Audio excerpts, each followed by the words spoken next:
Hello students, let's read the question. So the question is, which of the following promotes diversity among living ones?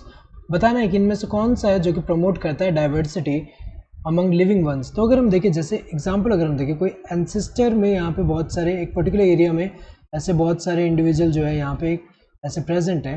तो अगर हम देखें यहाँ पे ये जो है, ये अगर हम देखें कोई एक्स जो है ये स्पीशीज है, तो इनमें अगर हम देखें यहाँ पे क्या हुआ, एनवायरमेंटल कंडीशन चेंज हुआ। So there is change in environmental condition.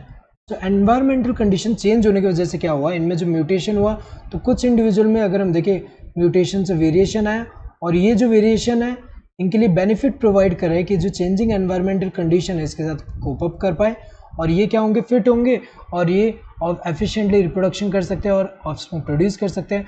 और जो सर्वाइव नहीं कर पाएगा वो अगर हम देखें वो धीरे धीरे कम हो जाएंगे, उसका पॉपुलेशन कम हो जा रहा है एक तरह से अगर हम देखें। या फिर इसी में अगर हम देखें वो जो यहाँ पे अगर एक पर्टिकुलर स्पीशीज़ की बात करें तो इनमें जो फिट नहीं होंगे वो सर्वाइव नहीं कर पाएंगे। तो अगर देखा जाए ये जो चेंजेस आ रहे हैं यहाँ पे अगर हम देखें, जो चेंजेस हुआ है ये चेंजेस की वजह से क्या होता है, डाइवर्सिटी देखने को मिल रहा है, diversity. So different environmental condition जो होगा उसकी वजह से अगर हम देखें डिफरेंट चेंजेस हो सकता है एंड डिफरेंट यहाँ पे वेरिएशन देखने को मिल रहा है। तो ये जो वेरिएशन अगर हम देखें किसकी वजह से हो रहा है, ये एक तरह से natural selection in different environment, ये करेक्ट है। ये जो नेचुरल सिलेक्शन हो रहा है कि जो फिट है उसको नेचुरली सेलेक्ट कर रहे हैं एंड जो फिट नहीं है वो क्या होगा, वो आगे सर्वाइव नहीं कर पा रहा। तो अगर देखा जाए किसकी वजह से हो रहा है डाइवर्सिटी, किसकी वजह से, natural selection in different environment, ये करेक्ट आंसर होगा।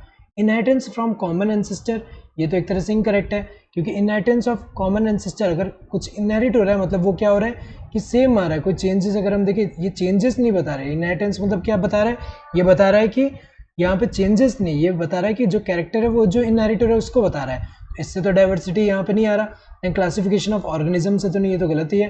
होम्योस्टेसिस, होम्योस्टैटिक रेगुलेशन, ये भी नहीं है। होम्योस्टैटिक रेगुलेशन की अगर हम बात करें इसका मीनिंग क्या होता है, जैसे एक इंडिविजुअल यहाँ पे कोई ऑर्गेनिज्म का बॉडी है, सो बाहर अगर एनवायरमेंटल चेंज हुआ, चेंज होने यहाँ बाहर जो है चेंजेस हो रहा है, यहाँ बाहर चेंज हो रहा है एनवायरमेंटल चेंज। सो बाहर चेंज होने के साथ साथ अगर हम देखें इसमें बॉडी में एबिलिटी है कि जो अंदर है उसका इंटरनल एनवायरमेंटल कंडीशन को ये मेंटेन कर पाए। बाहर भले चेंज हो रहा है लेकिन अंदर जो है मेंटेन कर पा रहा है। जैसे बाहर टेम्परेचर इंक्रीज हो रहा है तो अंदर का टेम्परेचर जो है उसको मेंटेन कर पा रहा है, इंक्रीज नहीं होने दे रहा है, नॉर्मलाइज कर दे रहा है। तो ये अगर हम देखें इसको होम्योस्टैटिक रेगुलेशन बोल रहे हैं। सो इसकी वजह से डाइवर्सिटी नहीं आ रहा, किसकी वजह से, natural selection in different environment. So correct answer would be this third one. Hope you understood the question. Thank you and all the best.